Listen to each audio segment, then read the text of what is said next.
Hi guys, it's Bossa. Welcome back to the channel. Welcome if you're new, and in today's video I'll be showing you guys how I achieved this look. I recently posted these pictures on my Instagram and I got so many DMs about them and so many questions about, girl, how did you do this, how did you do that? So without further ado, let's get started. I began by spraying my hair with some water, because once my hair is sprayed with water, it's malleable. When it's malleable, it does the things that I want it to do. And then I went ahead to part my hair in the center. Now normally I will go in with my hands first and just draw like a rough part sort of, and then I'll go in with this rat tail comb that actually has a metallic back. I find that this kind of combs give the best parts. I can't tell you where to find them because my mom has actually had this one for a couple of years. She bought it in Nakumatt back in the day when it was still a thing in Kampala. So right now I don't know where they are. I also struggle to get the parts as neat as I can possibly get them. And when I'm satisfied with what I have gotten, I divide my hair into 3 sections. One from the crown of my ear to like the other side of my face, and I just twist that up and put it away, and I do the same exact thing on the other part of my head. And then I have a third section in the back. Now I did give you guys a mini length check that nobody asked for, but yeah, I gave it to you nonetheless.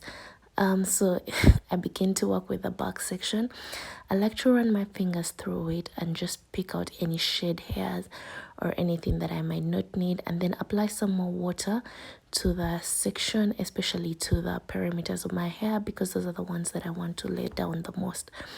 Now when it comes to tools, I used my detangling brush because it has like hard plastic bristles, and I felt like this will get my hair smooth. And I also use this brush from Talia Froze. It has a hard side and a soft side. Now the harder side is actually like softer than the detangling brush. Then I also went in with this gel. I'm not one for gels, but I used it anyway, and my hair ties, of course. So first I go in with a detangling brush, and then I just try to smooth out my hair and remove any wrinkles and whatnot. And then I applied a generous amount of the gel to like the perimeters of my hair. So this is what the consistency of the gel looks like. You'll see me making some funny faces because gels are really not for me in so many ways. I don't like how they feel. I don't like their consistency. I don't like applying them to anything, but I use them every once in a while. Anyway, moving on, I applied the gel to the perimeters of my hair, and I also used my hands to work the gel in before adding any tools to my hair. I find that for me, smoothing in the gel with my hands actually helps my hair absorb it better, and I use the harder part of this brush first before I go in with a soft one just to smooth it out, and then put that section into like a small tiny puff or whatever it can fit into with this hair tie.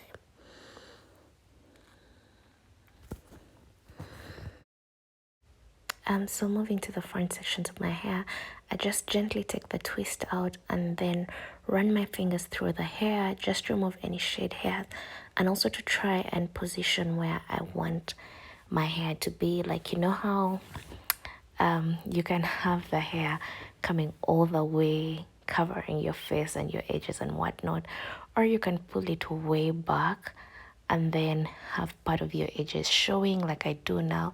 I don't know if that makes sense. I hope it does and I don't sound weird, but yeah, you get the drill. And then I go in with a brush, and for the other side I decided to band it a bit just to give it a bit of stretch. As I worked on this section, I hoped that this would work and stretch it a bit. This is all the gel I have left, so I try to apply a generous amount to the perimeters of my hair and where the part starts from, and then worked that all the way through the section by running my fingers through it first and then following it up with my detangling brush and then another brush. So I concentrate on this section a lot and try to make sure that it is as laid as it can possibly get, because you don't want to have any bumps and unnecessary swellings around here. And then I add it to the puff. What I do is just take out that hair tie from before and then add the hair to the puff to secure it. So I do the same exact thing on the other side of my hair. I brush the section down with my detangling brush, and then I go ahead to, place it where I think I want it to lay, and apply my gel generously around the borders of my part and work that through my hair with my fingers before I go in with another brush. So going in with my detangling brush first, I gently brush the hair just to make sure that it's flat and laying down. Then I go in with the hard side of my brush from the talia froze and add that section to the back. Now I did take another hair tie because I thought my hair wouldn't fit, but it did, so I just took out the one from before, joined all the hair into a little puff and brushed my edges around the back because the kitchen area of my hair just be playing too much. Then I took this hair tie and added it to the section.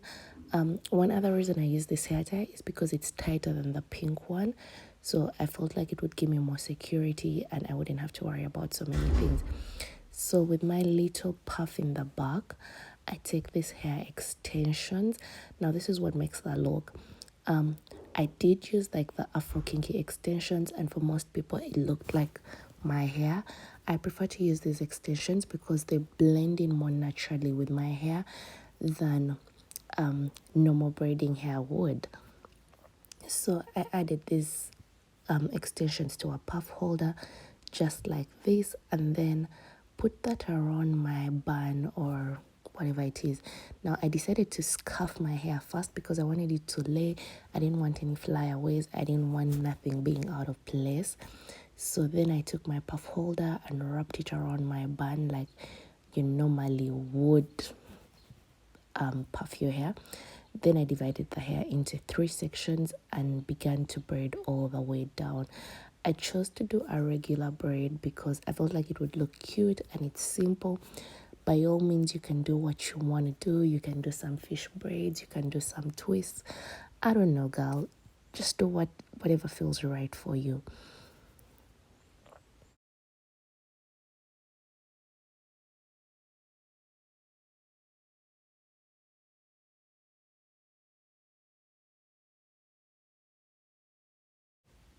So when I was done braiding, I took this little scrunchie puff holder, a very tiny one, and then wrapped it around where I wanted the braid to stop.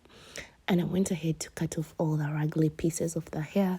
This was not a problem for me, obviously, because it's not my real hair.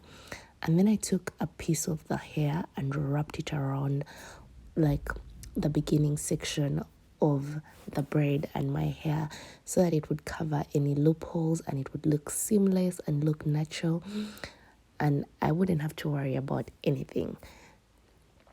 When I was done, this is what the hair looked like. So I went in with some oil just to make sure that my hair was not flaky. I really feel like this worked for me. My hair did not flake, my hair was not crunchy, and I happened to wear this style for days. And then I went ahead to apply the scarf again.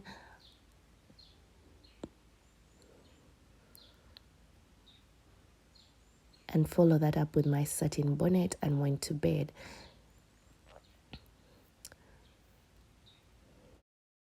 This is the next day. I took off my bonnet. I did happen to add another scarf, and you'll see why in a minute. It wasn't for any special reasons. I just had 2 scarves and I was like, why not?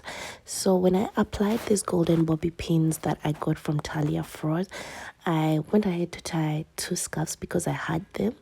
And this is the final look, guys. I like this hair. I got so many compliments. I got so many people thinking that it was all my hair. Well, technically it is because I paid for it. So thank you so much for watching. Love and blessings. See you in the next one.